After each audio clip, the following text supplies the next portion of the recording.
Peter Singer has been described as the most influential living philosopher. His photo, by the way, has been used as David Benatar by many content creators. In fact, a whole video can be made to show the list of people whose photo has been used as David Benatar. But anyway, that's a topic for another day. Peter Singer is the author of many famous books like Animal Liberation and more recently Animal Liberation Now. His works like Feminine Affluence and Morality and The Life You Can Save has had a major influence on effective altruism movement. He is also one of the co-founders of the Journal of Controversial Ideas. Other philosophers like David Benatar, Christopher Belshaw, Jeff McMahon, etc. have contributed and discussed the ideas of antinatalism in the past issues of this journal. So Peter is very well aware of both the issue of animal suffering and the issue of procreation. In fact, he is one of the elite experts in this area. Personally, I am a big fan of Peter Singer. Nothing of that is news though. The news is one of his old interviews at Center of Biomedical Ethics at the National University of Singapore was recently uploaded on their channel where Peter makes a case for eating animals. My view or my understanding, and please correct me if I'm wrong, that your views about animals and the values of lives and whether or not we can eat them has changed over time. I understand that there are certain contexts in which you might think this is okay. I was wondering what it was that changed your mind or slowly changed your mind about whether or not it's okay to eat certain animals.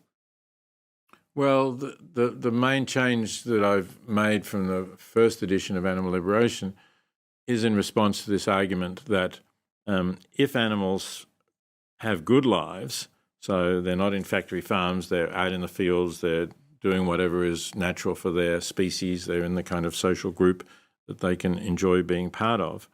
And if they're then killed without pain or suffering, preferably on the farm rather than being transported to slaughter, and if they would not have existed at all if it were not for some people purchasing the meat of animals who were previously reared and killed, reared in that way and killed, then it's hard to say how the animal is harmed, because by eating meat produced in that way, you provide the farmer with a reason for bringing more animals into existence, and those animals have good lives and are then killed prematurely, of course, because nobody likes to eat old animals. But still, they have good lives, which are better than no life at all. So I did shift my position after the first edition, where I'd argued that even so it was wrong to do that, and I became unconvinced with the arguments that I gave for saying that that was wrong. So that's the major change that I've made. There are many factors involved in Peter's argument. For example, when he says good life, I think he means net good. So the argument that there is some suffering in the lives of even the most pampered animals is factored in. Secondly, these lives are terminated before their natural lifespan, so their preferences could be said to be frustrated. They also have an interest in continuing to live. It could be said that they were harmed by stopping them this way, but that is only an incidental part. Let's say that those animals were killed only when they got near to the end of their natural lifespans. We can even imagine a case where the animals are euthanized so as to save them from the suffering of dying process. So we breed those animals, give them a good life, wait till they die painlessly, and then we eat their dead bodies. We are still doing this with an intention of consuming them, but we could justify this on the basis that those animals are benefited by being brought into existence. That is the crux of Peter's argument, where he says having a good life is better than no life at all. But still, they have good lives, which are better than no life at all. One can infer from that if having a good life is better than no life at all, then we might have a reason to create such lives even in case of humans, and that's what the anchors ask next. Does this mean that if we have reason to create these animals that will have good lives so that we can eat them, does this mean that you think it is better to reproduce as humans if we can guarantee that these children will have good lives than it is to not reproduce at all? Yes, actually, I think you can say that, and I said it just 2 days ago when I was speaking in Korea, which, as you may know, has one of the lowest fertility rates in the world. Fertility is now something like 0.7 children per woman, and Koreans are very seriously concerned about their nation dwindling, basically, and not really being able to maintain its place in the world. And so I was asked whether I thought that there was some sort of moral reason for having children, or I was asked more broadly than that, if there's anything I should say to couples who are thinking about having children or were not having children. And I said something along those lines that, obviously it's a decision for couples or women to whether they want to have children or not, and I was not saying that they should be coerced into having children at all, but I think in their thinking about whether it is or is not good to have children, they should give some weight to the fact that Korea is a prosperous, well-ordered society.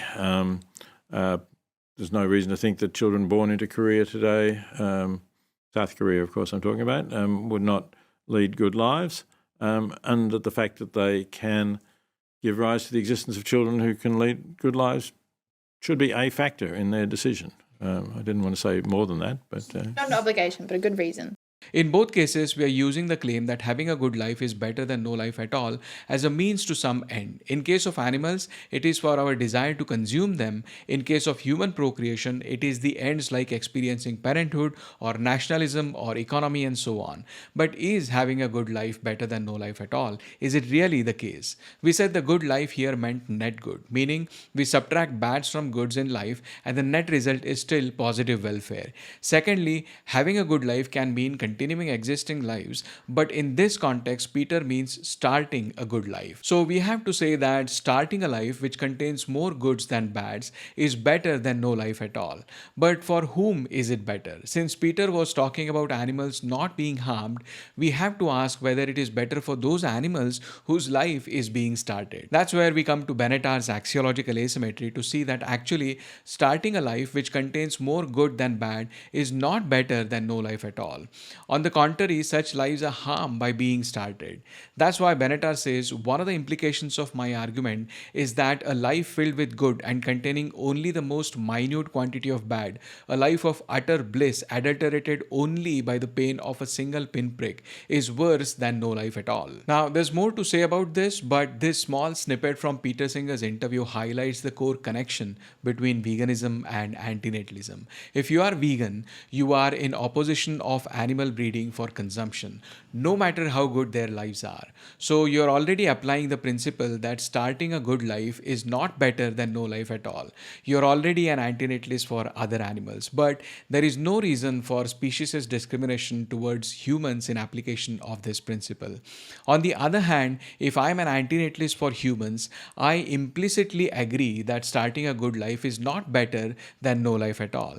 Then I cannot contribute to a whole industry whose very existence depends on breeding lives, not even good lives, but horrible lives, which are so horrible that they are certainly not better than no lives at all. In other words, if you disagree with Peter Singer on one part, you have to reject his other part as well. Speaking of National University of Singapore, they have also uploaded another interview about antinatalism, which is of Marcus Teo. He is an associate professor at the same university and is what he calls as a moderate, compassionate antinatalist. In the interview, they talk a lot about other things like Shauna Schifrin's arguments, David Benatar, and also Mati Haira's risk argument. There was also a section in the interview where Marcus did not adequately distinguish between instrumental positive value of suffering from the intrinsic negative value of suffering. That conversation was also distracted by a lot of joke and light-hearted discussion.